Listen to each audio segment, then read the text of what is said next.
लेकिन फाइनली मैं आपको बता दूं, जो एक ग्लोबल रिपोर्ट है, आप सबने सुना होगा, ऑक्सफैम के द्वारा जो इनइक्वालिटी रिपोर्ट जारी की जाती है, उसमें इस बार स्पेसिफिकली भारत के बारे में मेंशन किया गया और बताया गया है कि कैसे यूके ने यहां पर भारत को लूटा है। आप देख सकते हो खबर, richest 10% got over half of $65 trillion.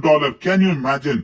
$65 trillion UK extracted from India during colonialism. तो इसको थोड़ा डिटेल में समझेंगे और इस स्टडी के अंदर बहुत सी चीजें बताई गई हैं, एक एक चीजें डिटेल में बताई गई हैं कि क्या क्या यूके ने किया, और वो सब कुछ मैं, और सबसे पहले ये देखते हैं कि एग्जैक्टली हुआ क्या है। देखिए, यहाँ पर एक रिपोर्ट सामने आई है ऑक्सफैम की, उसके अंदर बताया गया कि यूके ने, ब्रिटेन ने 1765 से लेकर 1900 के बीच में, मतलब 100 साल से भी ज्यादा, एग्जैक्टली अगर आप देखोगे तो करीब 135 ईयर्स में $65 ट्रिलियन भारत से लूटा।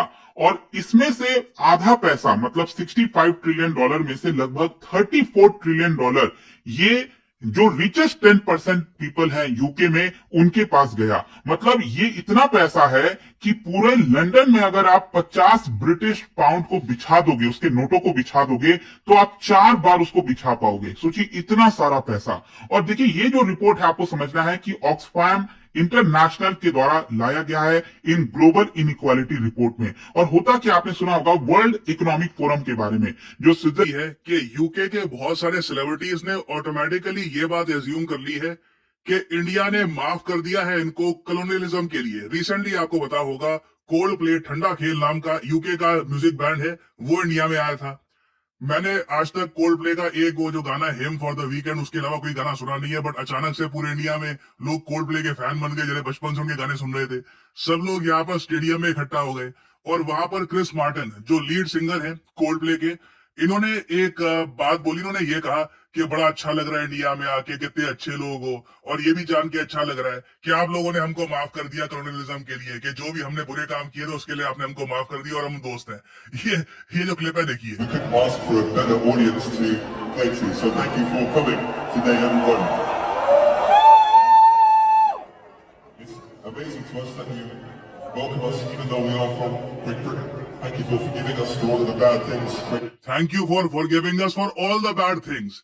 ना सिर्फ जो पैसा लूटा है, जो जलियांवाला बाग हुआ, जो और कई हिनियस क्राइम्स ब्रिटेन ने किए थे इंडिया में, बंगाल में जो लोगों को भूख से मार दिया, चर्चिल की जो पॉलिसीज थी अगेंस्ट इंडिया, इंडियंस को जिस तरीके से बांटा गया, पूरा सब कॉन्टिनेंट बांट दिया, उसके बाद जो रॉयट्स हुए, आई मीन ऑल टुगेदर ये कह रहे हैं जो भी चीजें हुई थी ना, बैड थिंग्स हुई थी, थैंक यू हमें माफ करने के लिए। अब अगेन देखिए, डिपेंड करता है यहाँ पे। मैं एक्चुअली आपसे पूछना चाहूंगा आप लोगों से कमेंट सेक्शन में, क्या जेन्युइनली आप लोग मानते हैं कि इंडिया की मेजोरिटी ने यूके को माफ कर दिया है, कि जो भी यूके ने किया था उस वक्त वी हैव फॉरगिवन देम? क्योंकि प्रॉब्लम यहाँ पे छोटी सी आ जाती है, यूके ने आज तक सॉरी मांगा नहीं है। एक छोटी सी यहाँ पे बात हमको ऐड करनी पड़ेगी। क्या यूके के किसी प्राइम मिनिस्टर ने इंडिया में आकर जलियांवाला बाग के लिए अपोलोजाइज किया है, माफी मांगी है? इसका आंसर है नहीं। क्या किसी यूके के पीएम ने इंडिया में आके माफी मांगी है कि देखिए हमने बहुत सारे आपके लोग मार दिए थे और हमने यहाँ पे बहुत अत्याचार किया, हमें माफ कर दीजिए? कभी इन्होंने ऐसी कभी माफी मांगी ही नहीं। तो क्या हम अब इतने जरा बड़े दिल के हो चुके हैं कि कोई माफी मांगे भी ना उससे पहले ही हम उसको माफ कर दें? क्योंकि यूके की तो देखिए सिंपल पॉलिसी है, माफी नहीं मांगेंगे। कॉमनवेल्थ ग्रुप के बारे में आपको पता होगा, यूके ने ग्रुप बना रखा है उन कंट्रीज का जो एक टाइम पर यूके के अंडर एक कॉलोनी थी। इस ग्रुप का पार्ट रह के भी अजीब सही लगता है, मगर चल रहा है एक सिस्टम लंबे समय से, तो कोई इसको चेंज करता नहीं है। इसमें पाकिस्तान, इंडिया समेत कई देश जो एक टाइम पर यूके की कॉलोनी थी, सब थे। ना यहाँ पे आपको एक बात तो समझ में आ चुकी होगी कि यूके की अलग अलग टाइप की कॉलोनीज थी। एक तरफ ऑस्ट्रेलिया था, ऑस्ट्रेलियंस पर देखिए ब्रिटिशर्स ने वो अत्याचार नहीं किए जो इंडियंस पे किए थे। यूके ने लिटरली ऑस्ट्रेलिया को बसाया है। जो भी वहां पे आप कह लीजिए उनके चोर चकारे, जो भी क्रिमिनल टाइप के लोग थे, उनको डिपोर्ट कर दिया ऑस्ट्रेलिया में मास स्केल पर। और ये ऑस्ट्रेलिया की मेन स्टार्टिंग पॉपुलेशन थी, बाकी और लोग भी है ऑस्ट्रेलिया में। इस तरीके से ऑस्ट्रेलिया को बसाया। यूएसए को भी आप कह लीजिए काफी हद तक यूके ने बसाया है। वहां पे उनकी प्रॉब्लम्स हुई थी, सिविल वॉर हुई थी, but that was because of taxes, other reasons थे। मगर कई देश थे जहां पर यूके ने लिटरली स्लेवरी चलाई थी।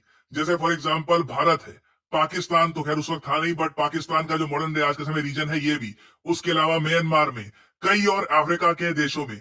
जब काफी बार यूके से पूछा जाता है कि देखिए कम से कम स्लेवरी के लिए तो माफी मांग लो, ये तो आपने किया था। कहते हैं नो, नो अपॉलॉजी, माफी नहीं मांगूंगा मैं। चाहे ऋषि सुनाक हो, कियर स्टारमर हो, ये कहीं से भी माफी मांगने को तैयार नहीं है। ये तो मैं स्लेवरी की बात कर रहा हूं जो वेल डॉक्यूमेंटेड है, ब्रिटिश एम्पायर में हुई थी। अब इस सब के अलावा अगर हम जलियांवाला बाग मैसेकर की बात करें तो ये इसकी वजह से देखिए कितने लोगों ने सफर किया। आपने रिसेंटली जलियांवाला बाग मैसेकर के ऊपर जो मूवी आई थी उधम सिंह, वो भी देखी होगी। इतने ज्यादा क्रूअल इंसिडेंट के बाद भी ना ब्रिटेन आज तक भारत से सॉरी नहीं बोल पाया, जबकि ये छोटा शब्द है। ब्रिटेन ऐसा नहीं है कि रातों रात कुछ बदल जाएगा। इंडिया ये भी नहीं कह रहा, इंडिया के मुंह से आज के समय आप देखोगे भारत सरकार ने ये भी नहीं कहा कि 64-65 ट्रिलियन डॉलर छोड़ो, $10 बिलियन, $100 बिलियन हमने कुछ मांगा ही नहीं है। इंडियन गवर्नमेंट ने यूके से कुछ मांगा ही नहीं है। इन लोगों ने ना सॉरी तक नहीं बोला कि हमने आपके जो निहत्ते लोग मार दिए थे ना, इसके लिए सॉरी। तो अगेन देखिए, कूल बनने के लिए मैंने देखा है हमारे देश में लोग कुछ भी करने को तैयार हो जाते हैं, सब कुछ भूल जाते हैं, बस मैं कूल दिख जाऊं कैसे भी। और इसलिए देखिए ऑक्सफैम की जो ये रिपोर्ट्स आती है ना सामने, इससे पहले भी आ रखी है ये रिपोर्ट्स, आपको याद होगा इससे पहले $45 ट्रिलियन का ये अमाउंट था, वो काफी पॉपुलर हुआ था। अब इस बार नई रिपोर्ट आ गई है, इसमें बताया जा रहा है कि the money extracted from India by the UK, जो 100 साल की कॉलोनिज्म हुई थी बिटवीन 1765 टू 1900, ये अगेन जो हम 1947 की बात भी नहीं कर रहे, तो जो एक्चुअल अमाउंट है मोस्ट प्रोबेबली $64.82 ट्रिलियन से भी ऊपर का है। ये जो पैसा इंडियन इकोनॉमी से निकालकर यूके की इकोनॉमी में पंप कर दिया गया था ड्यूरिंग कॉलोनियलिज्म, ठीक है ये नंबर सामने आ गया, मगर इसका होगा क्या? मैं आपको बता दूं, कल के कल कोई यूके की कोई और आर्टिस्ट, केटी पेरी या फिर कोई और वहां पे बड़ा सिंगर ये अनाउंस कर ले कि जी हम इंडिया में आ रहे हैं, टूर करेंगे, लोग पैसा देंगे, लाख रुपए, 2-3-4 लाख रुपए देकर वीआईपी सीट में बैठ जाएंगे। वहां पे सिंगर बोल देगा कि थैंक यू मैं माफ करने के लिए, इंडियंस कहेंगे हाँ ठीक है माफ कर दिया, बस गाना गाते रहो बस। तो अगेन देखिए ये जो अमाउंट है डजंट रियली मीन एनीथिंग जब तक हम इस पे कोई एक्शन नहीं लेते। फॉर एग्जाम्पल मैं आपको बताऊं, देखिए जर्मनी ने ज्यूज के साथ बहुत अत्याचार किया था, एक हिस्टोरिकल फैक्ट है। ब्रिटेन ने इंडिया पे बहुत अत्याचार किया था, एक हिस्टोरिकल फैक्ट है। जर्मनी ने ना बिलियंस ऑफ डॉलर्स पे किए हैं इजराइल जैसी छोटी आबादी वाले देश को।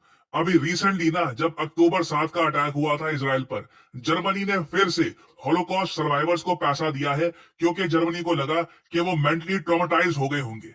अभी भी आप अगर देखो तो मिलियंस ऑफ डॉलर जर्मनी की तरफ से जाते हैं इजराइल को, और जर्मनी बार बार माफी भी मांगता है कि जो हमने किया था वो बहुत ज्यादा गलत था। अब मैं कहता हूं देखिए, अब इसराइल एक अलग ही कंट्री है, वो हमें साफ दिखता है जिस तरीके से इनका इन्फ्लुएंस है यूएसए पर, जिस तरीके से ये रिएक्ट करते हैं जब इन पे अटैक होता है। हम लोग इसराइल नहीं है इन एनी वे शेप और फॉर्म, मगर मैं ये कह रहा हूं कि चलो